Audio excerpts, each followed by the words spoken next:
ललिता निवास जग्गा प्रकरणमा पक्राउ परेका मध्ये 5 जना अस्पतालमा भर्ना। भाटबटेनी सुपरमार्केटका सञ्चालक मीनबहादुर गुरुङ आँखाको अपरेसन गराउँदै। त्रिभुवन अन्तर्राष्ट्रिय विमानस्थल भन्सार प्रमुख पोखरेल हटाइए, पाण्डेलाई दिइयो जिम्मेवारी। गृहमन्त्रीको गैर जिम्मेवारीले हद नाग्यो। सुन तस्करको पूरा अनुसन्धान नभएसम्म हामी छोड्दैनौँ भन्दै एमाले अध्यक्ष केपी शर्मा ओलीको जिकिर। सुन काण्डमा तपाईँको संलग्नता छ कि छैन भने कसको छ त भन्दै गृहमन्त्री श्रेष्ठलाई एमाले अध्यक्ष ओलीको प्रश्न। धादिङमा समातेको सुन काठमाडौँ पुग्दा पित्तल कसरी भयो, तपाईँसँग जवाब छ भन्दै एमाले अध्यक्ष केपी शर्मा ओलीलाई नेकपा माओवादी केन्द्रका पोलिट ब्युरो सदस्य तथा वाइसिएल इन्चार्ज रामप्रसाद सापकोटा दीप शिखाको प्रश्न। भ्रष्टाचारको नेक्सस ठुलै छ, सत्ता गठबन्धन पनि शुद्ध छ भन्न सकिन्न भन्दै गृहमन्त्री नारायण काजी श्रेष्ठको भनाई। जुनसुकै पार्टी र जतिसुकै ठुलो माछा भए पनि समातेरै छोड्ने गृहमन्त्री नारायण काजी श्रेष्ठको प्रतिबद्धता। प्रधानमन्त्रीसँग मैले कुरा गरिसकेको छु, सरकारले अब सबै नेताको सम्पत्ति छानबिन गर्छ भन्दै कानुन मन्त्री धनराज गुरुङको टिप्पणी। उच्च तहका नेताहरूको सम्पत्ति छानबिन गर्नै पर्ने कांग्रेस उपसभापति समेत रहेका कानुन मन्त्री गुरुङको धारणा। फौजदारी मुद्दा लागेकालाई राजनीतिक मुद्दा भनेर छुट दिँदा देशको छवि अन्तर्राष्ट्रिय स्तरमा धुमिल बनेको नेपाली कांग्रेसका नेता शेखर कोइरालाको टिप्पणी। चुनाव खर्च सार्वजनिक नगर्ने 2435 जनालाई निर्वाचन आयोगले गर्यो कारबाही। रन्जु दर्शनदेखि कांग्रेस महामन्त्री गगन थापासम्मलाई गराइयो जरिवाना। कांग्रेस केन्द्रीय समितिको बैठक भारदारी सभा जस्तै भएको नेपाली कांग्रेसका नेता गुरुराज घिमिरेको टिप्पणी। उपसभापति र महामन्त्रीहरू सामूहिक रूपमा अगाडि बढ्नु पर्ने नेपाली कांग्रेसका केन्द्रीय सदस्य डाक्टर चन्द्र भण्डारीको धारणा।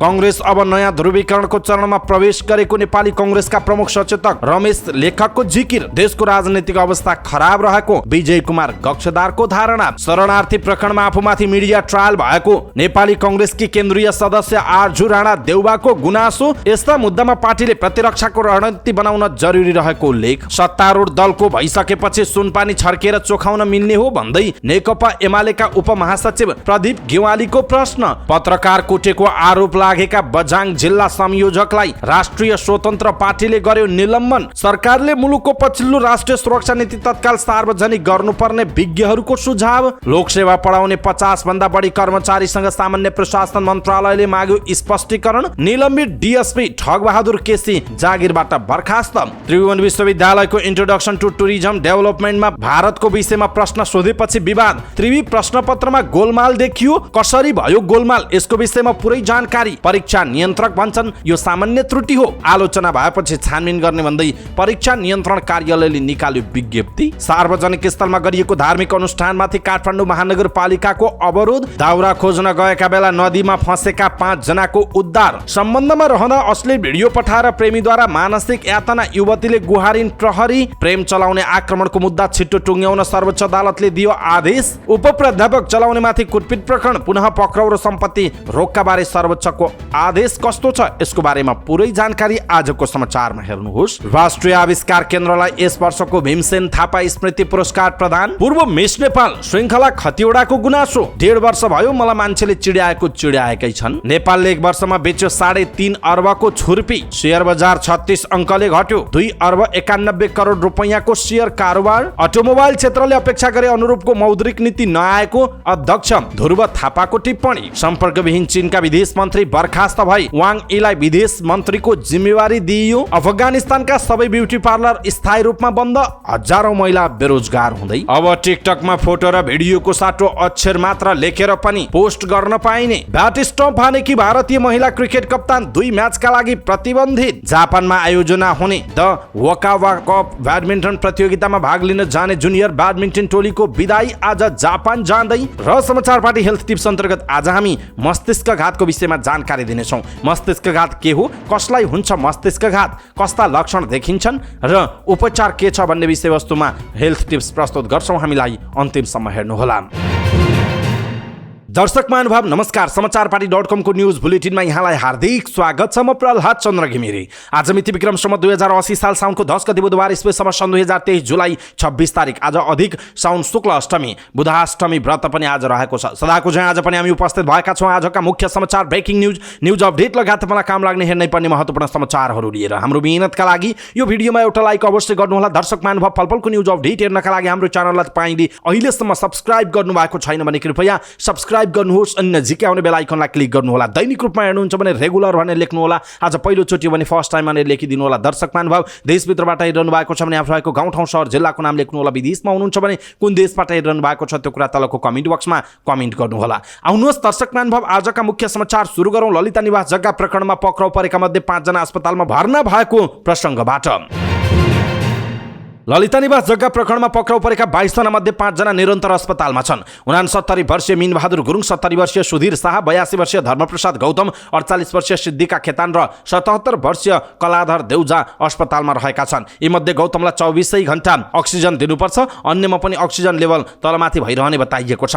अस्पतालमा रहेका मध्ये देउजा क्यान्सर 4औं स्टेजका बिरामी हुन्। गौतमलाई पनि प्रोस्टेट, दम लगायतको समस्या रहेको बुझिएको छ। यस्तै शाह पनि प्रोस्टेटका बिरामी हुन्। प्रेसर, सुगर लगायतका समस्या रहेका बहादुरले केही दिनभित्रै आँखाको अपरेसन गर्दैछन्। यसअघि गुरुङ, शाह सहित 4 जनालाई पहिलोपटक अस्पतालमा म्याद लिन लैजाँदा उनीहरूलाई स्लाइन सहित उपस्थित गराइएको थियो। हालै सर्वोच्च अदालतले बन्दी प्रत्यक्षकरणको रिट खारेज गरेपछि ललिता निवास जग्गा प्रकरणमा संलग्नहरूलाई 60 दिनसम्म हिरासतमा राखेर अनुसन्धान गर्न प्रहरीको केन्द्रीय अनुसन्धान ब्युरो सीआईबीलाई बाटो खुलेको थियो। सीआईबीले सरकारी लिखत कृत्य र संगठित अपराध अनुसन्धान गरिरहेको छ। ललिता निवास जग्गा प्रकरणमा पक्राउ परेकालाई हिरासतमा राख्न थालिएको बुधबार 30 दिन भएको छ। ललिता निवासको सरकारी जग्गा व्यक्तिको नाममा ल्याइएको प्रकरणमा प्रहरीले निर्णय प्रक्रियामा सहभागी हुनेहरू, बिचौलिया, मोहिया लगायतलाई पक्राउ गरिरहेको छ।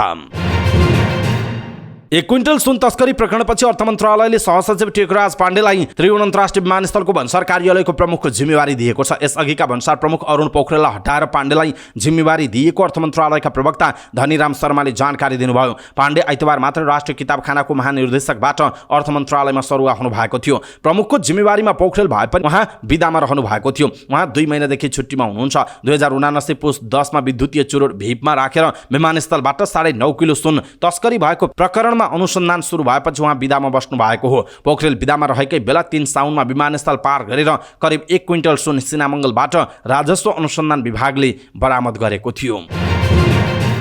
नेकपा एमालेका अध्यक्ष केपी शर्मा ओलीले त्रिभुवन अन्तर्राष्ट्रिय विमानस्थल भन्सारबाट पास भएको सुन प्रकरणका विषयमा गृहमन्त्रीको जवाफ माग गर्नुभएको छ। सानोतिनो संलग्नताबाट 1 क्विन्टल सुन भन्सारबाट पास नहुने भन्दै उहाँले यसमा गृहमन्त्रीको संलग्नता छ कि छैन भनेर प्रश्न समेत गर्नुभयो। कम्बोडिया भ्रमणबाट स्वदेश फर्किनु भएपछि अध्यक्ष ओलीले त्रिभुवन अन्तर्राष्ट्रिय विमानस्थलमा पत्रकारसँग कुराकानी गर्दै भन्नुभयो, गृहमन्त्रीले बताउनु पर्यो उहाँको संलग्नता छ छैन। यसमा सानोतिनो संलग्नताबाट त भएको छैन होला, उहाँको चाहिँ संलग्नता छ कि छैन। छैन भने कसको संलग्नता छ, को छ यसमा उहाँको प्रश्न छ।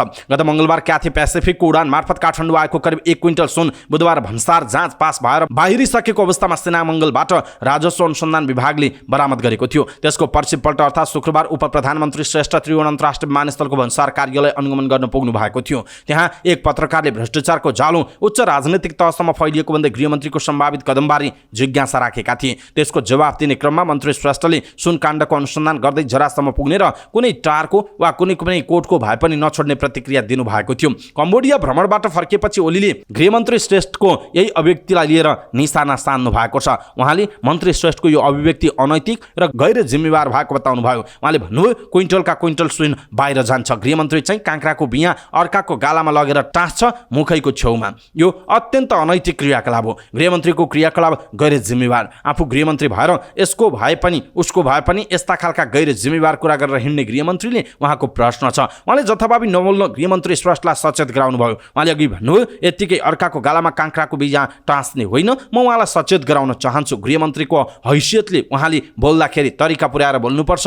बक्तमिज हुनु एउटा कुरा हो, तर यो त बक्तमिजीको मात्र होइन, गैर जिम्मेवार हद भयो उहाँको भनाइरहेको छ। दर्शक महानुभाव, नेकपा एमालेका अध्यक्ष केपी शर्मा ओलीको यो भनाइप्रति तपाईँको धारणा के छ? आफ्नो धारणा तलको कमेन्ट बक्समा कमेन्ट गर्नुहोला।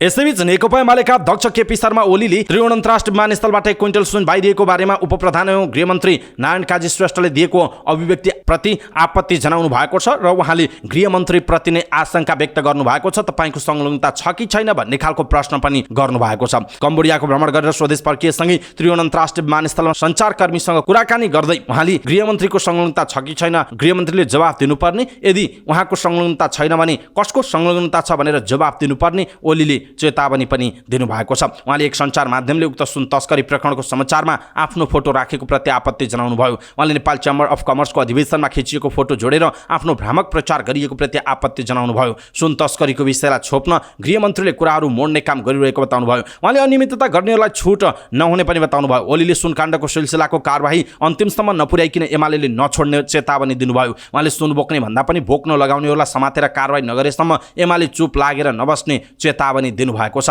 एउटा नयाँ पत्रिका भन्ने छ के हो नेपालमा, त्यो पत्रिकाले मेरो फोटो छापेर सोझै मेरो फोटो छापेर मेरो फोटो किन छाप्या, म न सरकारमा छु न मैले पुलिस चलाउने न म इमिग्रेसन चलाउने, मेरो फोटो किन छापेको, अनि यो कुन पार्टीको भने गृहमन्त्रीको पार्टीको पत्रिकाले छाप्छ। तपाईहरू मध्ये कोही हुन सक्नुहुन्छ होला नयाँ पत्रिकाको, तर प्रधानमन्त्री गृहमन्त्रीको पार्टीद्वारा सञ्चालित पत्रिका सबैलाई थाहा छ त यो त्यो माओवादीको पत्रिका हो भनेर। न्यूनतम धर्म त राख्नुपर्छ नि, न्यूनतम मर्यादा त राख्नुपर्छ नि। यो पित पत्रकारिता भन्दा पनि कालो पत्रकारिता हो। यस्तो पनि हुन्छ। नारायण काजी श्रेष्ठ गृहमन्त्री हुनुहुन्छ हाम्रो, उहाँले यहाँ सेक्युरिटीको बन्दोबस्त गरेको छ कि छैन, एयरपोर्टमा सेक्युरिटी गर्ने काम उहाँको हो कि होइन, यहाँको आउने जाने चिजको निरीक्षण गर्ने काम उहाँको हो कि होइन। क्विन्टलका क्विन्टल सुन बाहिर जान्छ, गृहमन्त्री टारको गालामा गएर काँक्रोको बिहा अर्काको गालामा टाँस्नुहुन्छ, यो अनैतिक क्रियाकलाप हो उहाँको भनाइरहेको छ। दर्शक महानुभाव, नेकपा एमालेका अध्यक्ष केपी शर्मा ओलीले जुन चुनौती दिनुभएको छ यसप्रति तपाईँ के भन्नुहुन्छ, आफ्नो कुरा तलको कमेन्ट बक्समा कमेन्ट गर्नुहोला। नेकपा माओवादी केन्द्रको पोलिट ब्युरो सदस्य तथा वाइसिएल इन्चार्ज रामप्रसाद सापकोटा देवीसिखाले प्रचण्ड नेतृत्वको सरकारले भ्रष्टाचार विरुद्ध सुशासनको पक्षमा इतिहासमै राम्रो काम गरिरहेको दावी गर्नुभयो। उहाँले एमाले अध्यक्ष केपी शर्मा ओली नेतृत्वको सरकारले भ्रष्टाचारको काण्डै काण्ड मचाएको आरोप समेत लगाउनुभयो। कम्बोडियाबाट फर्किएपछि विमानस्थलमा सञ्चारकर्मीहरूसँग कुराकानी गर्दै एमाले अध्यक्ष केपी शर्मा ओलीले सुन प्रकरणमा गृहमन्त्रीको संलग्नता छ छैन, उहाँको नभए कसको छ भन्दै प्रश्न गरेपछि उहाँले यस्तो टिप्पणी गर्नुभयो। अहिले अरूले राम्रो काम गर्दा राजीनामा माग्ने एमाले लोकलाज माने हुने नि, पहिला प्रचण्डको अहिले गृहमन्त्रीको राजीनामा मागेछ। आफू सरकारमा हुँदा काण्डै काण्ड मचाउने, तर अहिले अरूले राम्रो काम गर्दा राजीनामा माग्ने एमाले लोकलाज त माने हुने नि। उहाँले भन्नुभएको छ, किन आफू सरकारमा छँदा जस्तै धादिङमा समातेको सुन काठमाडौँ पुग्दा पित्तल बनाउनु पर्ने, गृहमन्त्रीले राजीनामा किन दिनुपर्ने, हजुरहरूसँग जवाब छ, उहाँले प्रश्न सोध्नुभयो। दीपक मल्होत्रालाई एयरपोर्टभित्रको सीसीटीभी, पार्किङ एरिया र अवैध संरचना बाहिरिने बाटो कसको पालामा सुम्पिएको भन्दै उहाँले प्रश्न पनि गर्नुभएको छ। दर्शक महानुभाव, नेकपा माओवादी केन्द्रका नेता एवं वाइसिएल इन्चार्ज दीप सिखाले ओलीलाई प्रश्न गर्दै भन्नुभएको छ, धादिङमा समातेको सुन काठमाडौँ पुग्दा पित्तल कसरी भयो, तपाईसँग जवाब छ भन्दै उहाँले प्रश्न सोध्नु भएको छ। यसप्रति तपाईँ के भन्नुहुन्छ, कृपया एउटा कमेन्ट तलको कमेन्ट बक्समा कमेन्ट गर्नुहोला। गृहमन्त्री नारायण काजी श्रेष्ठले विभिन्न ढङ्गले सरकारको भ्रष्टाचार विरुद्ध अभियानलाई रोक्ने प्रयास भइरहेको जिकिर गर्नुभएको छ। सत्ता गठबन्धनका सांसदहरूले आफ्नो राजीनामा माग्नुलाई पनि उहाँले अभियान रोक्ने प्रयासको रूपमा टिप्पणी गर्नुभयो। गृह जिल्ला गोर्खामा प्रेस सेन्टर नेपालले गरेको पत्रकार सम्मेलनमा गृहमन्त्री श्रेष्ठले गलत प्रवृत्ति भएका पात्रहरू सत्ता गठबन्धनभित्रै पनि हुन सक्ने बताउनुभयो। उहाँले सत्ता पक्षकै सांसदहरूले आफ्नो राजीनामा मागेको विषयलाई अस्वाभाविक रूपमा नलिएको पनि बताउनु भएको छ। उहाँले यो समाजमा यत्रो ठुलो समस्या छ र हामी भ्रष्टाचार विरोधी, अनियमितता विरोधी, व्यथिति विरोधी अभियान चलाइरहेका छौँ। उहाँले भन्नुभयो, भ्रष्टाचारीहरूको नेक्सस ठुलै छ, विभिन्न ढङ्गबाट भ्रष्टाचार विरोधी अभियानलाई रोक्न प्रयास भइरहेको छ, तर त्यो प्रयत्नलाई हामी असफल पार्छौँ, उहाँको भनाइ छ। सत्ता गठबन्धनबाटै पनि भ्रष्टाचार विरोधी अभियानलाई रोक्ने प्रयास भइरहेको हो भन्ने जिज्ञासामा गृहमन्त्री श्रेष्ठले भन्नुभयो, हुनसक्छ हाम्रो पार्टी नै शुद्ध हुन्छ भन्ने छैन, नेपाली कङ्ग्रेस सहितको हाम्रो गठबन्धन नै शुद्धै शुद्ध छ भन्न त सकिन्न नि। नक्कली भुटानी शरणार्थी प्रकरण, ललिता निवास जग्गा प्रकरण लगायतको अनुसन्धान जारी रहेको उहाँले बताउनुभयो। अनुसन्धानमा विराम लागेको छैन, जारी छ। तथ्य प्रमाणले जहाँसम्म पुग्नुपर्छ सरकार पुग्छ, ठुलो होस् कि सानो होस्, दोषी छ भने कानुनको दायरामा जो कोही आउँछ, उहाँले भन्नुभएको छ। गृहमन्त्री श्रेष्ठले त्रिभुवन अन्तर्राष्ट्रिय विमानस्थलबाट ठुलो परिमाणमा सुन बाहिरिएको विषयलाई सरकारले निकै गम्भीर र संवेदनशील रूपमा लिएको बताउनु भएको छ। विमानस्थलको सुरक्षालाई सरकारले नयाँ ढङ्गले व्यवस्थापन गर्ने तयारी गरिरहेको पनि उहाँले जानकारी दिनुभयो। प्रधानमन्त्रीको उपस्थितिमा एयरपोर्टका सबै निकायहरूसँग छलफल गरेका छौँ, नयाँ ढङ्गले व्यवस्थापन गर्नुपर्छ भन्ने सोच बनाएका छौँ। उहाँले भन्नुभयो, प्रारम्भिक कदमको रूपमा हामीले आगमन कक्षमा कहीँ पनि लगेज वा कार्गोको स्क्रिनिङमा प्रहरीको उपस्थिति नै नहुने अहिलेको अवस्था छ, त्यसलाई परिवर्तन गरेर त्यहाँ पनि प्रहरीको उपस्थिति गराउने र अरूको हकमा चाहिँ प्रविधिसहित नयाँ ढङ्गले त्यसको व्यवस्थापन गर्ने तयारी गरिरहेका छौँ, उहाँले भन्नुभएको छ। सुन प्रकरणको अनुसन्धान पनि अगाडि बढिरहेको भन्दै गृहमन्त्री श्रेष्ठले अनुसन्धानका क्रममा जरैसम्म पुग्नका लागि निर्देशन दिएको र त्यसका आधारमा सम्बन्धित सबैलाई कारबाहीको दायरामा ल्याइने बताउनु भएको छ। नेपाली कांग्रेसका उपसभापति तथा कानुन मन्त्री धनराज गुरुङले सरकारले सबै नेताहरूको सम्पत्ति छानबिन गर्ने बताउनुभयो। बीपी स्मृति सप्ताह कार्यक्रममा बोल्दै उहाँले भ्रष्टाचारको फाइल खोल्दै जानेबारे प्रधानमन्त्रीसँग कुराकानी भएको बताउनुभयो। उहाँले भन्नुभयो, प्रधानमन्त्रीसँग मन्त्रीको हैसियतले बसेर भनेको छु, अगाडि बढ्नुस्, एउटा पछि अर्को फाइल खोल्दै जाने, जो पर्छन् कांग्रेस एमाले माओवादी को पर्छन् मलाई थाहा छैन, तर एकपछि अर्को गरी फाइल खोल्दै ठोक्दै जाने हो, भ्रष्टाचारीलाई कानुनको कठघरामा उभ्याउने नै हो भनेर कुरा भएको छ उहाँको भनाइ छ। उहाँले आफू हिजोकै ठाउँमा भएको उल्लेख गर्दै मन्त्री छाड्न परि तयार रहेको तर विचार सिद्धान्त पनि नछाड्ने बताउनुभयो। उहाँले भन्नुभयो, हामीले सुशासन स्थापना गराउने हो भने उच्च तहका नेताहरूको सम्पत्ति छानबिन गरेर अगाडि बढ्नुपर्छ, त्यसलाई स्थापित गरेर अगाडि बढ्नुपर्छ। त्यसो गर्न नसके हामी पनि उही ड्याङको भइहाल्छौँ। धनराज गुरुङ र शेखर कोइराला फरक कांग्रेस हो भने पनि पहिला हाम्रो सम्पत्ति छानबिन गरेर देखाऊ सरकार भनेर भन्न सक्नुपर्छ। छानबिन समिति गठन गर्नुपर्छ। म आफै सरकारमा छु, नीति तथा कार्यक्रममा लेखिसकेपछि हामीले भन्नै पर्छ, अब सरकारले ढिलो चाँडो उच्च तहका नेताहरूको सम्पत्ति छानबिन गर्नका लागि आयोग गठन गरेरै छाडिन्छ, उहाँको भनाइरहेको छ। दर्शक महानुभाव, प्रधानमन्त्रीसँग कुराकानी भइसकेको छ, मैले कुराकानी गरिसकेको छु। अब सरकारले जुनसुकै हालतमा सबै नेताहरूको सम्पत्ति छानबिन गर्छ भन्ने कांग्रेसका उपसभापति एवं कानुन मन्त्री धनराज गुरुङको यो भनाइ तपाईँलाई कस्तो लाग्यो? आफ्नो कुरा तलको कमेन्ट बक्समा कमेन्ट गर्नुहोला। नेपाली कांग्रेसका नेता शेखर कोइरालाले भ्रष्टाचारमा शून्य सहनशीलता नअपनाए नेपाली कांग्रेसको औचित्य समाप्त हुने बताउनु भएको छ। काठमाडौँमा आयोजित वर्तमान राजनैतिक चुनौतीहरू र नेपाली कांग्रेसको दायित्व विषयक विचार गोष्ठीमा बोल्दै उहाँले देशलाई भ्रष्टाचारले चारैतिरबाट गाँजेको बताउनुभयो। उहाँले जता हेर्यो त्यतै भ्रष्टाचार भएको देखिने भन्दै भ्रष्टाचारमा शून्य सहनशीलता अपनाउनु पर्ने बताउनु भएको हो। उहाँले भ्रष्टाचारमा शून्य सहनशीलता नअपनाए नेपाली कांग्रेसको औचित्य समाप्त हुने दावी गर्नुभयो। नेता कोइरालाले राज्यले नै दण्डहीनतालाई बढाउने प्रयास गरिराखेको बताउनुभयो। उहाँले फौजदारी मुद्दा लागेका व्यक्तिलाई राजनीतिक मुद्दा भनेर छोड दिन लागेको भन्दै यस्ता कुराले देशको छवि अन्तर्राष्ट्रिय स्तरमा धुमिल बनाएको पनि बताउनु भएको छ।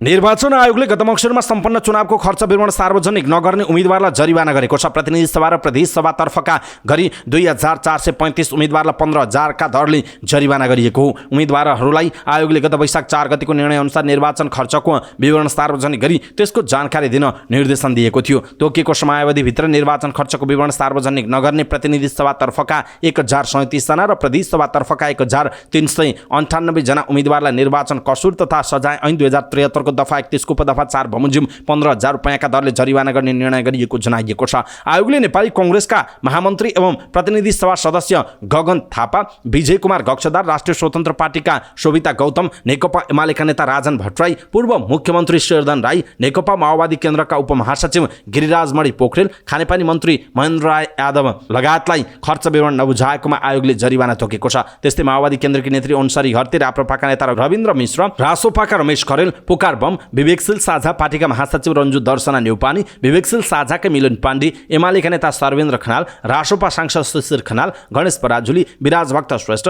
माओवादी नेता कल्पना धमला सहितका नेता तथा सांसदको नाम पनि खर्च विवरण सार्वजनिक नगर्नेको सूचीमा छ। त्यस्तै माओवादी नेता अन्जना विसङ्खे, राप्रपा नेता रेखा थापा, स्वतन्त्र सांसद योगेन्द्र मण्डल, जसपाका सांसद प्रदीप यादव, कांग्रेस नेता उमाकान्त चौधरी, एमाले नेता इकबाल मिया, फरार सांसद लक्ष्मी महतो कोइरी, लोसपाका सांसद महन्त ठाकुर, जसपाका सांसद उपेन्द्र यादवलाई पनि 15,000 रुपैयाँ जरिवाना तोकिएको छ। त्यस्तै आयोगले 74 जना उम्मेदवारसँग निर्वाचन आयोगले स्पष्टीकरण सोधेको छ, जस अन्तर्गत प्रतिनिधि सभा निर्वाचनमा 37 उम्मेदवार र प्रदेश सभा अन्तर्गत 37 उम्मेदवारलाई स्पष्टीकरण सोधिएको जनाइएको छ। जरिवाना लागेका उम्मेदवारले 35 दिनभित्र राजस्व दाखिला गरी त्यसको भाउचर सहितको निवेदन निर्वाचन आयोग वा सम्बन्धित निर्वाचन कार्यालयमा पेश गर्न आदेश दिने तथा निर्वाचन खर्चको विवरण 1 साताभित्र सार्वजनिक गरी त्यसको जानकारी सम्बन्धित निर्वाचन कार्यालयमा 7 दिनभित्र निवेदन सहित पेश गर्न पुनः आदेश दिने निर्णय भएको जनाइएको छ। साथै जरिवाना बापतको रकम तोकिएको समयभित्र नबुझाउने उम्मेदवारलाई तत्काल हुने एक निर्वाचनमा भाग लिन नपाउने गरी रोक लगाउने र जरिवाना बापतको रकम सरकारी बाँकी सरह असुल उपर गर्न केन्द्रीय तहसिल कार्यालयमा लेखी पठाउने निर्णय भएको जनाइएको छ। दर्शक महानुभाव, चुनाव खर्च सार्वजनिक नगर्ने उम्मेदवारहरूलाई निर्वाचन आयोगले कारबाही गरेको छ। 15,000 रुपैयाँ रञ्जु दर्शनादेखि गगन थापा लगायतका शोभिता गौतम लगायतका विभिन्न नेताहरू परेका छन्। यसप्रति तपाईँ के भन्नुहुन्छ? आफ्नो कुरा तलको कमेन्ट बक्समा कमेन्ट गर्नुहोला। नेपाली कांग्रेसका नेता गुरुराज घिमिरेले पार्टीको केन्द्रीय कार्य समितिको बैठक भारदारी सभा जस्तो भएको बताउनु भएको छ। काठमाडौँमा आयोजित वर्तमान राजनैतिक चुनौती र नेपाली कांग्रेसको दायित्व विचार गोष्ठीमा बोल्दै उहाँले पार्टीको केन्द्रीय कार्य समितिको बैठक भारदारी सभा जस्तो भएको उल्लेख गर्नुभएको हो। उहाँले महाराजाको इशारा जता हुन्छ उतैतिर आवाज आए जस्तै पार्टी सभापतिले इशारा गरे अनुरूप बोल्ने गरिएको बताउनुभयो। उहाँले पार्टी केन्द्रीय कार्य समिति भारदारी सभा नभएको भन्दै चेतावनी दिनुभयो। उहाँले कांग्रेस केन्द्रीय सदस्य बालकृष्ण खाँड आफ्नै कर्मका कारण भ्रष्टाचार मुद्दामा मुछिएको बताउनुभयो। आफ्नै कर्मका कारण मुद्दा लागेको भन्दै खाँडलाई दुःख नपरेको उल्लेख गर्नुभएको छ। दोषी भएमा खाँडलाई कारबाही गर्नुपर्ने उहाँको भनाइरहेको छ। नेपाली कांग्रेसका केन्द्रीय सदस्य डाक्टर चन्द्र भण्डारीले विगतमा संस्थापन इतर समूहबाट निर्वाचित भएका उपसभापति र महामन्त्रीहरू सामूहिक रूपमा अगाडि बढ्नुपर्ने बताउनु भएको छ। काठमाडौँमा आयोजित वर्तमान राजनैतिक चुनौती र नेपाली कांग्रेसको दायित्व विचार विषयक गोष्ठीमा बोल्दै उपसभापति धनराज गुरुङ, महामन्त्री द्वयम विश्वप्रकाश शर्मा र गगन थापा लगायतका नेताहरू सामूहिक रूपमा अगाडि बढ्नुपर्ने भण्डारीको भनाइ छ। उहाँले पार्टी सभापति शेरबहादुर देउवा 80 वर्ष पुग्न लागेको भन्दै अब पार्टीको नेतृत्व उपसभापति र महामन्त्रीहरूले लिनुपर्ने बताउनुभयो। उहाँले उपसभापति र महामन्त्रीहरूका बीचमा बैठक राख्ने र एजेन्डा तय गरेर सँगै हिँड्न आग्रह गर्नुभयो। उहाँले केन्द्रीय समितिमा संस्थापन इतर समूहका नेताहरूलाई थप्न नसकेको भन्दै आफ्ना समूहका साथीहरूलाई सदस्य बनाउन नसक्नेले अरूको प्रतिनिधित्व गर्न नसक्ने पनि बताउनु भएको छ। उहाँले टिम नै बनाएर अगाडि बढ्न पनि आग्रह गर्नुभयो। टिम बनाएर अगाडि बढेमा युवाहरूलाई स्वागत गर्न समयले पर्खिरहेको उहाँको भनाइरहेको छ। नेपाली कांग्रेसका प्रमुख सचेतक रमेश लेखकले कांग्रेस अब नयाँ ध्रुवीकरणको चरणमा प्रवेश गरेको बताउनु भएको छ। काठमाडौँमा आयोजित चियापान समारोहलाई सम्बोधन गर्दै उहाँले यस्तो बताउनु भएको हो। उहाँले पार्टीमा नेतृत्व परिवर्तनको कुरा स्वाभाविक प्रक्रिया रहेको उल्लेख गर्नुभयो। उहाँले केन्द्रीय समितिको बैठक राम्रोसँग सञ्चालन भइरहेको र बैठकको निर्णय बुधबार सार्वजनिक हुने बताउनुभयो। उहाँले बैठकले आम नागरिकको जनजीविकाका बारेमा विशेष छलफल गरेको पनि बताउनु भएको छ। नेपाली कांग्रेसका नेता विजय कुमार गक्षदारले नेपालको राजनीतिक अनिश्चितताको भुमरीमा फँसेको बताउनु भएको छ। काठमाडौँमा आयोजित चियापान समारोहलाई सम्बोधन गर्दै उहाँले यस्तो बताउनुभयो। उहाँले नेपालको राजनीतिक अन्योलपूर्ण तरलता, अस्थिरता र अनिश्चिततामा फँसेको बताउनुभयो। उहाँले नेपाली कांग्रेस कमजोर भाइ, लोकतन्त्र कमजोर हुने पनि बताउनुभयो। उहाँले पार्टी सभापति, विमानको पाइलट भाइ, अन्य पदाधिकारी सहायक पाइलट रहेको भन्दै सबै मिलेर काम गर्नुपर्ने अवस्था आएको बताउनु भएको छ। नेपाली कांग्रेसकी नेत्री तथा प्रतिनिधि सभा सदस्य डाक्टर आर्जु राणा देउवाले नक्कली भुटानी शरणार्थी प्रकरणमा आफूमाथि मिडिया ट्रायल गरिएको गुनासो गर्नुभएको छ। मंगलबार बिहान नेपाली कांग्रेस मधेस प्रदेश कार्यालयमा आयोजित पत्रकार तथा पार्टी कार्यकर्ता भेटघाट कार्यक्रममा उहाँले सूचना र सञ्चारको युगमा मिडियाको भूमिका महत्त्वपूर्ण हुने भए पनि कहिलेकाहीँ मिडिया ट्रायलको नाममा व्यक्तिमाथि आक्रमण हुने स्थिति चिन्ताको विषय भएको टिप्पणी गर्नुभएको छ। कहिलेकाहीँ मिडियाबाट आक्रमण पनि हुन्छ। नक्कली भुटानी शरणार्थी प्रकरणमा ममाथि पनि त्यही भयो। यस प्रकरणमा 100 टेप मध्ये एउटा मेरो नाम लिएको रहेछ, त्यसैलाई उछालियो। टेपमा बोल्ने व्यक्तिले समेत उहाँलाई चिन्दिन र बोल्न लगाइएको हो भन्दा भन्दै पनि ममाथि मिडिया ट्रायल गरियो, आर्जुले भन्नुभएको छ। यस्ता मुद्दामा पार्टीले प्रतिरक्षाको रणनीति बनाउन जरुरी रहेको उहाँको जोड छ। कांग्रेस र कांग्रेसका नेताहरूले गरेका कामको प्रचार प्रसार नहुँदा जनतामा राम्रो सन्देश नगएको भन्दै डाक्टर राणाले मध्य प्रदेश नेतृत्वको सरकारले र पार्टीमा रहँदा गरेका राम्रा कामको प्रचार प्रसारका लागि मिडिया रणनीति बनाउन जरुरी रहेको पनि बताउनुभयो। नेकपा एमालेका उपमहासचिव प्रदीप कुमार घेवालीले सरकारले सत्तारूढ दलका नेताहरूलाई बचाउ गरेको आरोप लगाउनु भएको छ। प्रेस चौतारी कास्कीले पोखरामा आयोजना गरेको पत्रकार सम्मेलनमा एमाले उपमहासचिव घेवालीले सत्तारूढ दलका नेता परिवारको नाम पटक पटक सुनकाण्डमा जोडिएपछि सोधपुछ नगरेको आरोप लगाउनु भएको छ। सत्तारूढ पार्टीका नेताका परिवारको नाम जोडियो सुन तस्करी गरेको विषयमा सुन व्यापारीसँग दर्जनौं पटक फोन भएको कल डिटेल सार्वजनिक भए तर कुनै सोधपुछ नै हुँदैन। सत्तारूढ भइसकेपछि उन्मुक्ति पाउने हो, सुनपानी छर्केर चोख्याउन मिल्ने हो, घेवालीले प्रश्न गर्नुभयो। उपमहासचिव घेवालीले सत्तारूढ भएमा कसैले उन्मुक्ति पाउन नहुने बताउनुभयो। अहिलेको यो अभियान साँच्चीकै तस्करी भ्रष्टाचारलाई समाप्त पार्ने भन्दा पनि बढी हल्लाहरू पोलिटिकल स्टन्ट जस्तो देखिन्छ। यस्तो गरेर सरकारले यो गम्भीर बन्दै गएको भ्रष्टाचार विरुद्ध कारबाही गरोस्, त्यसो भए सरकारले समर्थन पाउँछ। त्यसमा भएको दोहोरो मापदण्ड सत्तारूढ दलका मान्छेहरूलाई बचाउ भइरहेका खेलहरूको हामी आलोचना गर्दछौँ उहाँले भन्नुभयो। सत्तारूढ हुँदैमा कसैले उन्मुक्ति पाउनु हुँदैन उहाँको भनाइ छ। पछिल्लो समय भएको सुन तस्करीको विषयमा गृह मन्त्रालय फेल भएको उपमहासचिव घेवालीले जिकिर गर्नुभयो। सुन काण्डमा गृह मन्त्रालय फेल भएको देखिन्छ। गृहमन्त्री अन्तर्गतका सबै संयन्त्रबाट छलेर राजस्व मात्रै फेला पारेको स्थिति छ। तर अहिले गृहमन्त्री जी मानव आफैले नै गरे जस्तो गर्नु भएको छ उहाँले भन्नुभएको छ। राष्ट्रिय स्वतन्त्र पार्टीले बझाङ जिल्लाका पार्टी संयोजक नगेन्द्र खड्कालाई पदबाट निलम्बन गरेको छ। जिल्लाका एक सञ्चारकर्मीलाई हातपात गरेको आरोप लागेपछि अनुशासन समितिको सिफारिसमा महामन्त्री डाक्टर मुकुर ढकालले निलम्बन गर्नुभएको छ। खड्काले बझाङको सामुदायिक रेडियो खप्तड आवाज र नेपाल एडलक अनलाइनमा कार्यरत पत्रकार मण्डललाई सोमबार घरबाटै अपहरण गराएर होटलमा लगी कुटपिट गरेको आरोप लगाइएको छ। यसपछि नेपाल पत्रकार महासंघ बझाङ शाखाले विज्ञप्ति निकाल्दै कारबाहीको माग गरेको थियो। सञ्चार माध्यममा आएको समाचारका आधारमा रासोपाको अनुसन्धान समितिले सामान्य जाँचबुझ गरेको थियो। खड्का दोषी देखिएपछि बसेको अनुशासन समितिको बैठकले पार्टीलाई निलम्बन सिफारिस गरेको हो। महामन्त्री ढकालले घटनाको थप छानबिन गरिने बताउनु भएको छ। खड्का कांग्रेस पृष्ठभूमिका हुन्। उनी केही समय अघि कांग्रेसबाट विवेकशील पार्टीमा प्रवेश गरेका थिए। विवेकशीलबाट रासोपा आएर उनले जिल्ला संयोजकको भूमिका निभाउँदै आएका थिए। विज्ञहरूले सरकारले मुलुकको पछिल्लो राष्ट्रिय सुरक्षा नीति तत्काल सार्वजनिक गर्नुपर्ने बताएका छन्। संघीय संसद राष्ट्रिय सभा अन्तर्गतको राष्ट्रिय सरोकार तथा समन्वय समितिको बैठकमा बोल्दै सुरक्षाविद त्रय विष्णुराज उप्रेती, गेजा शर्मा वाग्ले, देवीराम शर्माले राष्ट्रिय सुरक्षा नीति बनाउनु अघि संसदमा व्यापक छलफल गराउने परिपाटीको विकास गर्न पनि सरकारलाई सुझाव दिनुभएको छ। सुरक्षाविद वाग्लेले संसदले मुलुकको सुरक्षा नीति बनाई त्यो संविधान सम्मत र जनमुखी हुने तर्क समेत गर्नुभयो। उहाँले कर्मचारीले ड्राफ्ट गर्ने राष्ट्रिय सुरक्षा नीति उपयोगी नहुने तर्फ पनि सरकारलाई सचेत गराउनु भएको छ। राजनीतिक दल, सांसद र जनस्तरमा पुगेर राष्ट्रिय सुरक्षा नीति बनाउने काममा सरकार लाग्नुपर्ने सुरक्षाविद वाग्लेको भनाइ छ। मुलुकको पछिल्लो राष्ट्रिय सुरक्षा नीति तत्काल सार्वजनिक गर्न अर्का सुरक्षाविद विष्णुराज उप्रेतीले सरकारलाई आग्रह गर्नुभयो। उहाँले अहिलेको राष्ट्रिय सुरक्षा नीति पर्याप्त नभएको उल्लेख गर्दै त्यसलाई संसदमा व्यापक रूपमा छलफलको विषय बनाउनु पर्ने बताउनुभयो। उप्रेतीले राष्ट्रिय सुरक्षा नीति विश्वमै सार्वजनिक गर्ने चलन भएकाले नेपालले पनि त्यसलाई सार्वजनिक गर्ने कुरामा ढिलाइ गर्न नहुने पनि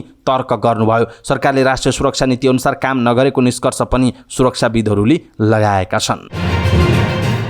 संघीय मामिला तथा सामान्य प्रशासन मन्त्रालयले लोकसेवा आयोगको तयारी कक्षा पढाउने 60 जना भन्दा बढी निजामती कर्मचारीलाई स्पष्टीकरण सोधेको छ। अख्तियार दुरुपयोग अनुसन्धान आयोगको निर्देशनका आधारमा मन्त्रालयले कर्मचारीलाई पत्र काटेर विवरण मागेको छ। कर्मचारीहरू कार्यालय समयमा तयारी कक्षा पढाउन गएको र त्यसले सेवा प्रवाहमा असर परेको भन्दै अख्तियारमा उजुरी परेको थियो। उजुरीका आधारमा यथार्थ छानबिन गर्नु भनी मन्त्रालयमा पत्र पठाइएको आयोगका प्रवक्ता भोला दाहालले बताउनुभयो। उहाँले भन्नुभयो आवश्यक अध्ययन गरेर कारबाही गर्नु भनी पत्र गरिएको हो उहाँको भनाइ छ। संघीय मामिला तथा सामान्य प्रशासन मन्त्रालयले काठमाडौँका विभिन्न इन्स्टिट्युटहरूमा पढाउने 50 जना भन्दा बढी कर्मचारीलाई पत्र काटेर यसबारेमा सोधेको छ। उजुरीका आधारमा अख्तियारले पठाएको सूचनामा संवैधानिक निकायका बहालवाला पदाधिकारीहरूदेखि सचिव, सहसचिव लगायतका कर्मचारी रहेको मन्त्रालय स्रोतले जनाएको छ। संघीय मामिला तथा सामान्य प्रशासन मन्त्रालयका सचिव कृष्णहरि पुष्करले अख्तियारको पत्रका आधारमा सम्बन्धित व्यक्तिलाई चिठी पठाइएको बताउनुभयो। अख्तियारका एक कर्मचारीका अनुसार कार्यालय समयमा लोकसेवा आयोगको तयारी कक्षा पढाउन गएको र त्यसले गर्दा कतिपय गोप्य विवरण चुइएको भन्ने उजुरी परेको थियो। अख्तियारले पत्र काटेपछि प्रचलित कानुनले भने विभागीय अनुमति लिएर निजामती कर्मचारीहरूलाई शैक्षिक र प्राज्ञिक काम गर्न निषेध नगरेको जनाइएको छ। निजामती सेवा ऐनको दफा 49 क मा भनिएको छ अख्तियारवालाको पूर्व स्वीकृति लिई कार्यालय बाहेकको समयमा शैक्षिक, प्राज्ञिक वा प्रशिक्षण संस्थामा प्रशिक्षण वा अनुसन्धान गर्न बाधा पुगेको मानिने छैन। स्थानीयमा राजधानीमा लोकसेवा आयोगको परीक्षामा सहभागी हुने विद्यार्थीहरूलाई तयारी कक्षा पढाउने व्यवस्था फस्टाउँदो रहेको जनाइएको छ। लोकसेवाका साथसाथै शिक्षक सेवा, सरकारी बैंक संस्थानहरू तथा सेना र प्रहरी सेवामा प्रवेश गर्नका लागि समेत तयारी कक्षाहरू सञ्चालन गर्ने व्यवसायहरू बढिरहेका छन्। सुनचाँदी व्यवसायीसँग घुस लिएको आरोप लागेका इलाका प्रहरी कार्यालय बुटवलका तत्कालीन प्रहरी नायब उपरीक्षक डीएसपी ठग बहादुर केसी बर्खास्त भएका छन्। प्रहरी प्रधान कार्यालयको सिफारिसमा उनलाई गृह मन्त्रालयले सोमबार बर्खास्त गरेको हो। डीएसपी केसीलाई भविष्यमा सरकारी सेवामा अयोग्य नठहरिने गरी बर्खास्त गरिएको पत्र मन्त्रालयबाट प्राप्त भएको प्रहरी प्रवक्ता डीआईजी कुबेर कडायतले जानकारी दिनुभयो। प्रहरी प्रधान कार्यालयले आन्तरिक छानबिनबाट गम्भीर आचरण उल्लङ्घन गरेर प्रहरी ऐन विपरीतको कार्य गरेको देखिएको भन्दै केसीलाई जागिरबाट हटाउन गृह मन्त्रालय समक्ष सिफारिस गरेको थियो। बुटवलमा रहँदा डीएसपी केसीको निवासबाट प्रहरीले 35 तोला सुन, 8,50,000 रुपैयाँ नगद, 9,50,000 रुपैयाँको चेक लगायत बरामद गरेको थियो। लगत्तै छानबिनका लागि तत्कालीन प्रहरी वरिष्ठ उपरीक्षक एसएसपी चन्द्रकुमार खापुङको संयोजकत्वमा 5 सदस्यीय छानबिन समिति गठन भएको थियो। समितिले केसीलाई फौजदारी कसुर अन्तर्गत छानबिन गर्न सिफारिस गरे पनि आन्तरिक छानबिन मात्र भएको थियो। त्रिभुवन विश्वविद्यालयले सोमबार BA 4 वर्षको तेस्रो वर्षको इन्ट्रोडक्सन टु टुरिज्म डेभलपमेन्ट विषयको परीक्षा लिएको थियो। प्रश्नपत्र हेरेपछि विद्यार्थीहरूको पसिना छुट्न थाल्यो। प्रश्नहरू कठिन भएर होइन कि पाठ्यक्रमसँग असम्बन्धित भएकाले परीक्षार्थीहरू आत्तिए। केही विद्यार्थीले 3 घण्टाको परीक्षा सुरु भएको 1 घण्टामै उत्तर पुस्तिका बुझाएर बाहिरिए, केहीले हल्लाखल्ला गर्न थाले। इन्ट्रोडक्सन टु टुरिज्म डेभलपमेन्ट विषयको बाँडिएको प्रश्नपत्रमा 9वटा प्रश्न सोधिएको थियो, तर कुनै पनि प्रश्नहरू पर्यटन विकाससँग सम्बन्धित थिएनन्। बरु सबैजसो प्रश्न भारतीय इतिहासको बारेमा थिए, जबकि यो विषयको पाठ्यक्रममा भारत सम्बन्धी एउटा पनि च्याप्टर छैन। भारतीय सिलेबसबाट प्रश्न सोधिएको भन्दै विद्यार्थीले हल्ला गरेपछि बाँडिएको प्रश्नपत्र फिर्ता लियो र पुनः अर्को प्रश्नपत्र बाँडियो, तर कतिपय विद्यार्थी उत्तर पुस्तिका बुझाएर बाहिरिसकेका थिए। परीक्षा सुरु भएको केही बेरमा नै सिलेबस बाहिरबाट प्रश्न आएको भन्दै उत्तर पुस्तिका बुझाएका विद्यार्थीहरूलाई नयाँ प्रवेश दिने भनेर समयमै खबर नगरेको बताइएको छ। समयमै खबर गरेनन् परीक्षा सञ्चालकहरूले। परीक्षामा सहभागी भएकी सुनिता चौधरीले पढ्दै नपढेको प्रश्न आएपछि आफूले 1 घण्टासम्म केही लेख्न नसकेको गुनासो गर्नुभएको छ। साथीहरूले पनि हिजोको परीक्षा बिग्रिएको सुनाएको उहाँले बताउनु भएको छ। देशकै सबैभन्दा पुरानो विश्वविद्यालय त्रिवीको परीक्षामा यो पहिलो लापरवाही भने होइन। आजसम्म विद्यार्थीको भविष्यमाथि खेलवाड हुने गरी प्रश्नपत्र निर्माण गर्ने कर्मचारीहरूलाई नै न कारबाही नै गरिएको छ, न त विश्वसनीय छानबिन नै गरिएको छ। त्रिवीको परीक्षा सञ्चालन गर्ने जिम्मेवारी निकाय परीक्षा नियन्त्रण कार्यालय हरेक पटकको लापरवाहीपछि मौन बस्ने जनाइएको छ। सार्वजनिक स्थलमा गरिएको धार्मिक अनुष्ठानमाथि काठमाडौँ महानगरपालिकाले अवरोध गरेको छ। काठमाडौँ महानगरपालिका वडा नम्बर 32 स्थित शङ्खमूल घाटमा स्थानीयले गरेको प्रथम शङ्खमूल तीर्थ श्रावणी महोत्सवमा काठमाडौँ महानगरपालिकाले अवरोध गरेको हो। स्थानीयले सो स्थानमा श्रावण 1 गतेदेखि महोत्सव सञ्चालन गरिरहेका छन्। महानगरपालिकासँग अनुमति नलिई अनुष्ठान गरिएको भन्दै महानगरका प्रहरी प्रमुख राजुनाथ पाण्डे नेतृत्वको नगर प्रहरीको टोलीले मङ्गलबार अनुष्ठान बन्द गर्न आग्रह गरेको हो। पार्कमा हिँड्न नपाएको भन्ने जनगुनासो आएको र ओडाको स्वीकृति समेत नलिई गरिएको भन्दै नगर प्रहरी प्रमुख पाण्डेले ओडाको स्वीकृति लिएर मात्रै गर्न आग्रह गर्नुभएको छ। उहाँले यस्ता कार्यक्रम धार्मिक स्थलमा मात्र ल्याउन आग्रह गर्नुभयो। यता स्थानीयले भने सो स्थल धार्मिक स्थल नै भएकाले आफूहरूले महोत्सव गरेको बताएका थिए। नगर प्रहरी र स्थानीयका बीचमा केही बेर भनाभन समेत भएको जनाइएको छ। आफूहरूले लिखित रूपमा अनुमति लिएर गरिएको भए पनि अनुष्ठान सञ्चालन गर्ने तर नरोक्ने स्थानीयहरूले बताएका छन्। रूपन्देहीका विभिन्न नदीको बीचमा फँसेका 5 जनाको सशस्त्र प्रहरीले उद्धार गरेको छ। बुटवल उपमहानगरपालिका 13 र 14 को सिमानामा पर्ने दानव नदीमा दाउरा खोज्न गएर फँसेका 1 जना, तेनाउ नदीमा फँसेका 1 जना र मायादेवी गाउँपालिका 3 भीथरीमा तिनौमा नदीमा फँसेका 3 जनाको उद्धार गरिएको प्रहरीले जनाएको छ। प्रहरीले बुटवल 2 पाखापानीमा बस्दाएका 64 वर्षीय मीरबहादुर गाहा, मायादेवी गाउँपालिका 6 का 26 वर्षीय अवधेश पाल, 20 वर्षीय सुनिल पाल र सियारी गाउँपालिका 2 का अवधेश कुमार यादवको उद्धार गरेको हो। यसैगरी प्रहरीले बुटवल 11 टप मजुवाको तेनाउ नदी किनारमा रहेको हरिलाल गाहाको घरको सामान सुरक्षित ठाउँमा सारेको छ। नदीले घर कटान गरी केही भाग बगाएपछि प्रहरीले घरको सामान सुरक्षित ठाउँमा सारेको जनाइएको छ।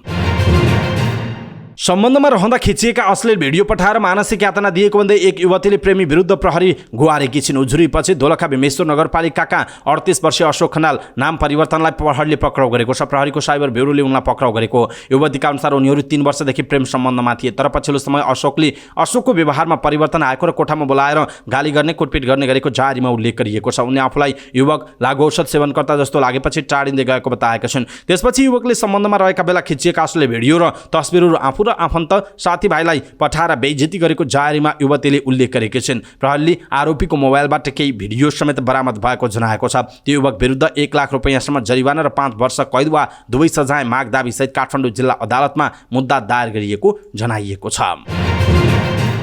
सर्वोच्च अदालतले त्रिभुवन विश्वविद्यालयका उपप्राध्यापक प्रेम चलाउनेमाथि आक्रमण गर्नेहरू विरुद्धको मुद्दा यथाशीघ्र टुङ्गो लगाउन काठमाडौँ जिल्ला अदालतलाई आदेश दिएको छ। न्यायाधीशहरू सुषमालता माथिमा र हरि फुयालको इजलासले चलाउनेमाथि आक्रमणको घटना आरोपितहरू विरुद्धको मुद्दाको अङ्ग पुगिसकेको भन्दै छिटो टुङ्गो लगाउन आदेश दिएको हो। त्रिभुवन विश्वविद्यालयका समाजशास्त्र विभागका उपप्राध्यापक चलाउनेमाथि 3 वर्ष अघि विश्वविद्यालय हाताभित्र नेवी सङ्घका नेताहरूले आक्रमण गरेका थिए। उक्त घटनामा नेवी सङ्घ त्रिवी इकाइ समितिका तत्कालीन सभापति हरिप्रसाद आचार्य, सचिव योगेन्द्र रावल, दीपकराज ओझा, रुपेश शाह, रविन लामा, सयुज श्रेष्ठ, निरज राणा मगर लगायत माथि ज्यान मार्ने उद्योगमा मुद्दा चलेको थियो। उच्च अदालतको आदेशमा आरोपितहरू झरौटीमा छुटेपछि सरकारी वकिल कार्यालयले सर्वोच्च अदालतमा पुनरावेदन गरेको थियो। सर्वोच्चले सोही मुद्दामा सुनवाई गरेको। सर्वोच्चले आक्रमणबाट पीडित चलाउनेलाई 1 लाख रुपैयाँ अन्तरिम क्षतिपूर्ति दिलाउन पनि आदेश दिएको जनाइएको छ। आरोपितहरू मध्येबाट सुयश श्रेष्ठ र रविन कुमार लामाले क्षतिपूर्तिको रकम नदिएको भन्दै सर्वोच्च अदालतले उनीहरूलाई पक्राउ गर्न वा सम्पत्ति रोक्का गर्न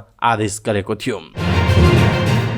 यस वर्षको भीमसेन थापा स्मृति पुरस्कार महावीर पुन संस्थापक रहेको राष्ट्रिय आविष्कार केन्द्रलाई प्रदान गरिएको छ। भीमसेन थापाको 249औं जन्म जयन्तीका अवसरमा भीमसेन थापा स्मृति प्रतिष्ठानले काठमाडौँमा आयोजना गरेको एक कार्यक्रममा उक्त पुरस्कार राष्ट्रिय आविष्कार केन्द्रलाई प्रदान गरिएको जनाइएको छ। 1 लाख रुपैयाँ राशिको उक्त पुरस्कार उपप्रधान एवं रक्षा मन्त्री पूर्णबहादुर खड्काले केन्द्रका संस्थापक महावीर पुनलाई हस्तान्तरण गर्नुभयो। उक्त अवसरमा उपप्रधानमन्त्री खड्काले यसअघि महावीर पुनसँग भएको सहमति कार्यान्वयनमा ढिलाइ गर्न आवश्यक कानुन छिट्टै सदनमा लगिने बताउनु भएको छ।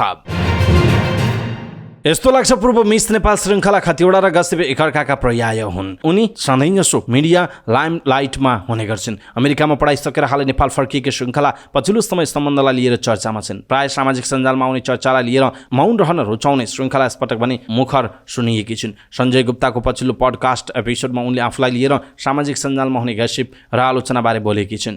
उनले आफ्नो बारे गरिने गसिपप्रति आक्रोश जनाएका छिन्। 1.5 वर्षदेखि आफूलाई चिनाउने काम भइरहेको उनको गुनासो रहेको छ। सञ्जय गुप्ताको पछिल्लो पडकास्ट एपिसोडमा उनले आफूलाई लिएर सामाजिक सञ्जालमा हुने गसिप र आलोचनाबारे बोलेको जनाइएको छ। उनले आफ्नो बारे गरिने गसिपप्रति आक्रोश जनाएका छन्। 1.5 वर्षदेखि आफूलाई चिड्याउने काम भइरहेको उनको गुनासो छ। मबाट रियाक्सन खोज्या हो कि यति चिड्याउँदा पनि यो बोल्दिन भन्या हो कि 1.5 वर्ष भइसक्यो, कति चिडाइराख्या हो, अझै चिडाएकै छन् उहाँले भन्नुभएको छ। श्रृङ्खलाले मान्छेहरूलाई जवाफ दिएर कहिल्यै नसकिने, आफूले उत्तर नदिने अडान पनि व्यक्त गर्नुभयो। उनले आफ्नो बारेमा गरिने गसिपप्रति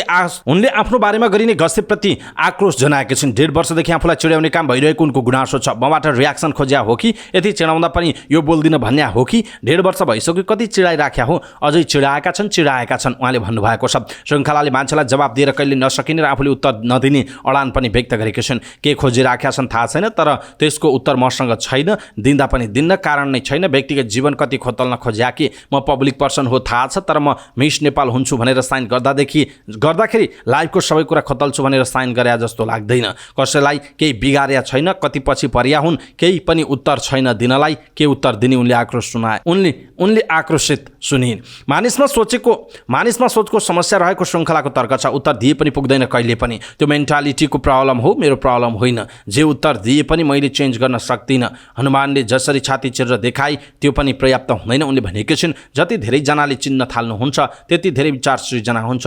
एउटा कुरा मात्र मेरो नियन्त्रणमा हुन्छ, मैले आफूलाई के सोच्छु, राम्रो गर्ने नराम्रो गर्ने मेरो नियन्त्रणको कुरा हो। जीवनमा मैले नियतवश कुनै नराम्रो गरेको छैन। मान्छेको दृष्टिकोण म बदल्न सक्दिनँ उनको भनाइ छ। श्रृङ्खलाले आफ्नो बारे मिडियामा चलेका कुराहरू अर्धसत्य भएको बताएका छन्। उनले यो कुरा बुझाउन दृष्टिविहीनले हात्ती छामेर आफू अनुसार व्याख्या गरेको कथा सुनाइन्। टिकटकमा आफ्नो कुरा आधा काटेर भिलेन बनाउन खोजेको प्रति उनको असन्तुष्टि छ। मैले आफूलाई जे सोच्छु त्यो अरूलाई थाहा छैन, मैले आफूलाई जे सोच्छु त्यो नै सत्य हो उनले भनेकी छिन्। दर्शक महानुभाव, 1.5 वर्ष भयो मलाई मान्छेले चिड्याएछन् भन्दै श्रृङ्खला खतिवडाको जुन गुनासो छ यसप्रति तपाईँ के भन्नुहुन्छ आफ्नो कुरा तलको कमेन्ट बक्समा कमेन्ट गर्नुहोला। नेपालले एक वर्षमा झन्डै 3.5 अर्ब रुपैयाँ बराबरको छुर्पी निर्यात गरेको छ। आर्थिक वर्ष 2079-80मा नेपालले 3 अर्ब 40 करोड रुपैयाँको बराबरको छुर्पी निर्यात गरेको छ। भन्सार विभागको तथ्याङ्क अनुसार यो गत वर्षको तुलनामा 2 अर्ब 56 करोड रुपैयाँले बढिरहेको जनाइएको छ। चालु आर्थिक वर्षमा नेपालले 17,86,112 किलो छुर्पी नेपालबाट निर्यात गरेको छ, जसको कुल बिक्री मूल्य 3 खर्ब 40 करोड 90,73,000 रुपैयाँ रहेको जनाइएको छ। अघिल्लो वर्ष 17,44,491 किलो छुर्पी निर्यात भएको थियो, जसको कुल निर्यात मूल्य 2 अर्ब 91 करोड 19,39,000 रुपैयाँ मात्र रहेको जनाइएको छ। भन्सार विभागका अनुसार नेपालबाट 26 वटा मुलुकमा छुर्पी निर्यात हुन्छ। नेपालको सबैभन्दा ठुलो छुर्पीको निर्यात भने अमेरिकामा हुने गरेको जनाइएको छ।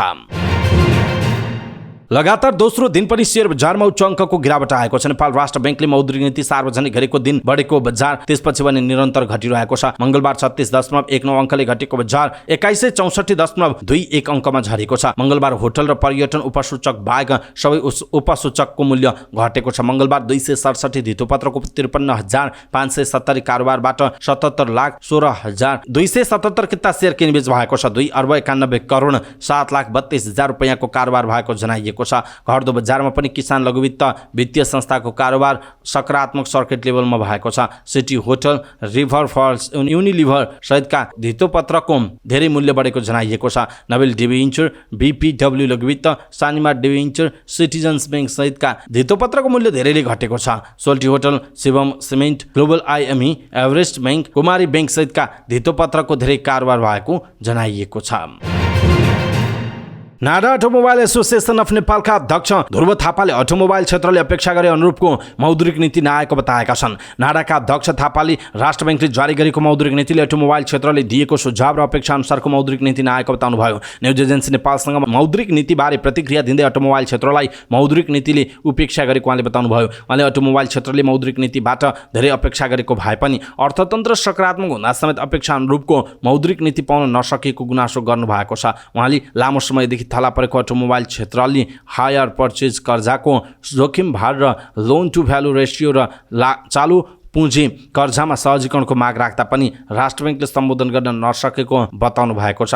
उहाँले राष्ट्र बैंकले चालु पुँजी कर्जा मार्गदर्शनलाई पुनरावलोकन गर्ने भएकाले केही आशा रहेको बताउनु भयो। उहाँले लोन टु भ्यालु रेसियोको विषयमा मौद्रिक नीतिले केही नबोलेको भन्दै सर्कुलरमा केही आउने अपेक्षा रहेको बताउनु भएको छ। उहाँले अटोमोबाइल क्षेत्र सबैभन्दा जोखिम परेको हायर पर्चेज कर्जाको जोखिम भार रहेको भन्दै यसमा केही सम्बोधन भए पनि पर्याप्त नभएको बताउनु भयो। उहाँले 25 लाखसम्मको कर्जा भनेको अटोमोबाइल क्षेत्रका लागि एकदमै न्यून भएको उल्लेख गर्नुभयो। उहाँले 25 लाख कर्जामा जोखिम भार कम गर्दैमा अटोमोबाइल क्षेत्रमा सकारात्मक प्रभाव ल्याउन नसक्ने उहाँले दावी गर्नुभयो। उहाँले शेयर बजार, घर जग्गा कारोबार तथा अन्य व्यापार व्यवसाय चलायमान भए पनि अटोमोबाइल व्यवसाय चलायमान हुने बताउनु भएको छ। उहाँले निजी क्षेत्रमा जाने कर्जालाई सङ्कुचन गर्दा अर्थतन्त्र चलायमान हुन नसक्ने बताउनु भएको छ। एक महिनादेखि सम्पर्कविहीन रहेका विदेश मन्त्री छिन काङलाई चीन सरकारले बर्खास्त गरेको छ। चीन सरकारी टेलिभिजन नेटवर्क सीसीटीभीलाई उद्धृत गर्दै हङकङबाट प्रकाशित हुने साउथ चाइना मर्निङ पोस्टका अनुसार सम्पर्कमा रहेका विदेश मन्त्री छिनलाई सरकारले बर्खास्त गरेको हो। उनको स्थानमा यसअघि नै विदेश मन्त्रीको भूमिकामा रहेका चिनिया वरिष्ठ कूटनीतिज्ञ वाङ यीलाई जिम्मेवारीमा फर्काइएको छ। जुन 25 मा अन्तिम पटक सार्वजनिक रूपमा देखिएका थिए, त्यसपछि सम्पर्कविहीन भएका थिए। अमेरिकाका लागि चीनका राजदूत रहेका चीन राष्ट्रपति सी जिनपिङका विश्वास पात्र मानिन्थे। उनलाई सी पार्टीले पार्टीको 14औं महाधिवेशनपछि महत्त्वपूर्ण जिम्मेवारी दिएर राजदूतबाट सिधै चीनको विदेश मन्त्रालयको जिम्मेवारीमा ल्याएको जनाइएको छ। तालिबान सरकारको चेतावनीपछि अफगानिस्तानका सबै ब्युटी पार्लरहरू स्थायी रूपमा बन्द भएका छन्। तालिबान सरकारले मंगलबारभित्र देशभरका ब्युटी पार्लर बन्द गर्न आदेश दिएको छ। सन् 2021 को अगस्त महिनामा सत्ता कब्जा गरेको तालिबानले महिलालाई विद्यालय र विश्वविद्यालय जानबाट अघि नै रोक लगाएको हो। त्यस्तै पार्क, जिमखाना र मनोरञ्जनका क्षेत्रमा पनि महिलालाई रोक लगाइएको छ। ब्युटी पार्लरका कारण अनुत्पादक क्षेत्रमा पैसा खर्च भएको र कतिपय इस्लामिक कानुनहरूको समेत उल्लङ्घन भएको भन्दै तालिबानले पार्लर बन्द गराएको समाचार संस्था प्रति एएफपीले जनाएको छ। अफगानिस्तानमा 12,000 ब्युटी पार्लरमा 60,000 भन्दा बढी महिलाले रोजगारी पाएको अनुमान छ। उनीहरूको आय आर्जनको एकमात्र स्रोत ब्युटी पार्लर भएकाले बन्द भएपछि अब बेरोजगारी बढ्ने जोखिम छ। अफगानिस्तानमा ब्युटी पार्लर रोजगारीका लागि मात्र नभई सामाजिकीकरणको लागि पनि एकमात्र विकल्प थियो। ब्युटी पार्लर बन्द गराउने आदेशको विरोधमा गएको हप्ता महिलाले प्रदर्शन गरेपछि सुरक्षाकर्मीले अश्रु ग्यास र हवाई फायर गरेका थिए। तालिबानले सत्ता कब्जा गरे यता अफगानिस्तानमा हजारौं महिलाले जागिर गुमाएको जनाइएको छ।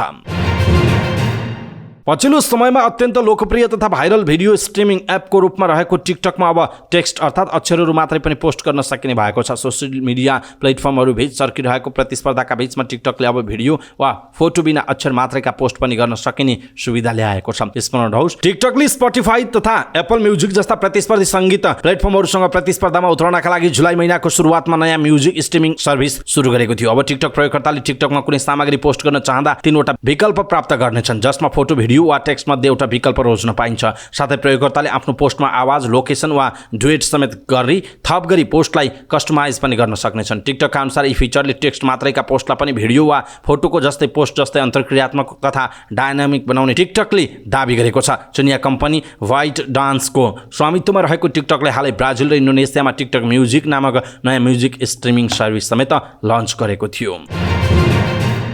भारतीय महिला क्रिकेट टिमकी कप्तान हरमनप्रीत कौर आईसीसीको कारबाहीमा परेकी छिन्। उनले अबका 2वटा अन्तर्राष्ट्रिय म्याचहरू खेल्न पाउने छैनन्। अनुशासन उल्लङ्घनको आरोपमा उनलाई आईसीसीले कारबाही गरेको हो। कौरलाई 4 डिमेरिट पोइन्ट तथा 75% म्याच फी जरिवाना तोकिएको छ। बङ्गलादेश विरुद्धको तेस्रो तथा फाइनल 1 दिवसीय म्याचमा कौरले अनुशासन उल्लङ्घन गरेकी छिन्। उनी आईसीसी आचार संहिताको लेभल 2 उल्लङ्घन गर्ने पहिलो महिला क्रिकेटर समेत बनेकी छिन्। गत शनिबार भएको सो म्याचमा अम्पायर तनवीर अहमदले उनलाई क्याच आउट दिएका थिए। आउट को झोकमा कौरले आफ्नो ब्याटले स्टम्पमा हानेकी थिइन् भनी पेभिलियन फर्किने क्रममा अम्पायरलाई समेत गलत इसारा गरेकी थिइन्। यति मात्र होइन, म्याच पछिको समारोहमा उनले अम्पायरको निर्णयलाई गए गुज्रेको संज्ञा दिएकी थिइन्। टेलिभिजन रिप्लेमा भने अम्पायरको निर्णय सही देखिएको थियो। खासमा कौरले आफूलाई एलबीडब्ल्यू आउट दिएको ठानेर प्रतिरोध गरेकी थिइन्, जबकि उनलाई क्याच आउट दिइएको थियो।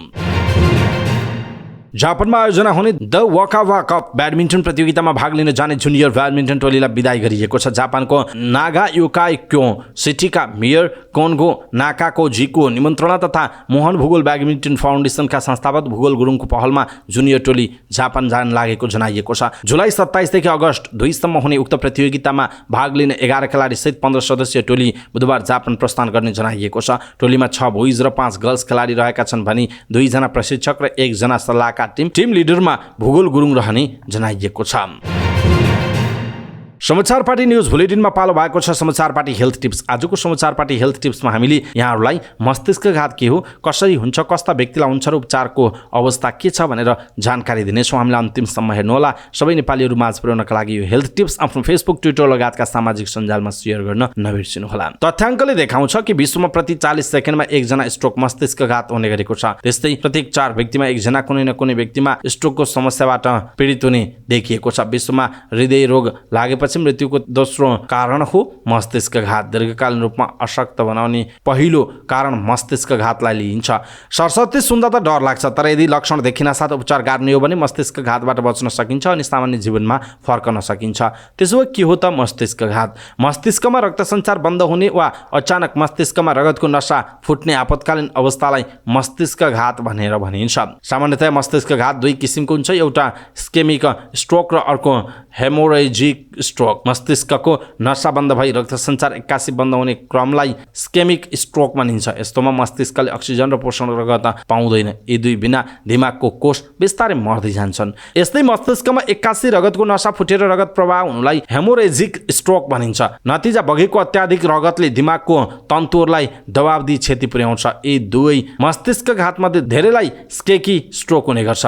त्यसोभए कसलाई हुन्छ त मस्तिष्कघात? उमेरले 50 नागेका, उच्च रक्तचाप, मधुमेह, कोलेस्ट्रोल जस्ता समस्या भएकाहरू यसको जोखिममा पर्छन्। त्यस्तै खानेपानी तथा औषधि नखाएका वा खानै छोडेकालाई पनि मस्तिष्कघात हुन सक्छ। अनियन्त्रित खानपान, मोटोपन, व्यायाम नगर्ने, चुरोट तान्ने व्यक्तिलाई मस्तिष्कघात हुन सक्दछ। कम उमेरमै मुटुको समस्या भएकाहरूलाई मुटुमा रगत जमेर बिस्तारै मस्तिष्कको नसासम्म पुग्ने मस्तिष्कघात नातासम्म पुगी मस्तिष्कघात हुन सक्ने जनाइएको छ। अचानक देखिन्छन् यस्ता लक्षण। मस्तिष्कघातको लक्षण छिटो देखिन्छ। लक्षण देखिएको केही घण्टामै अवस्था गम्भीर बन्न सक्छ, जुन 1 घण्टादेखि 1 गिलाससम्म पनि हुन सक्छ।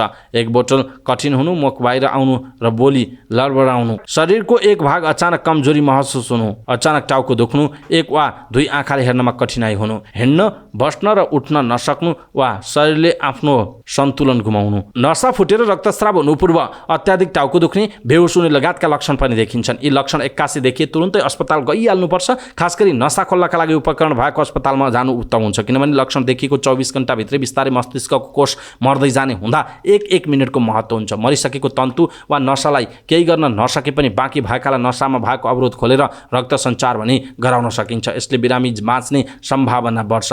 अनि कसरी थाहा हुन्छ त? सिटी स्क्यान, एन्जियोग्राफी र एमआरआईबाट मस्तिष्कमा रगत बगिरहेको वा तन्तु र कोषमा कति क्षति पुगेको छ भनेर विस्तृतमा देखिन्छ, जसबाट उपचार प्रक्रिया कसरी भन्ने बारे टुङ्गो गर्न सकिन्छ।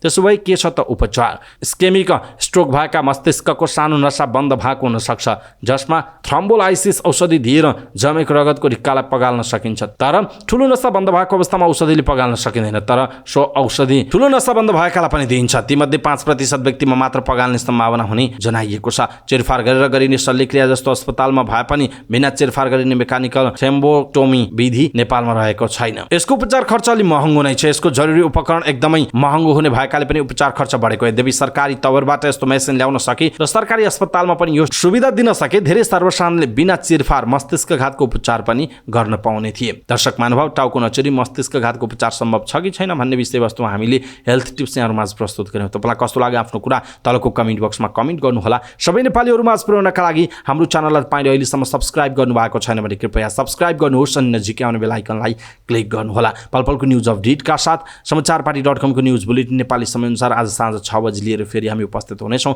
पलपलको न्युज अपडेटका लागि समाचारपाटी हेर्दै गर्नुहोस्। नमस्कार।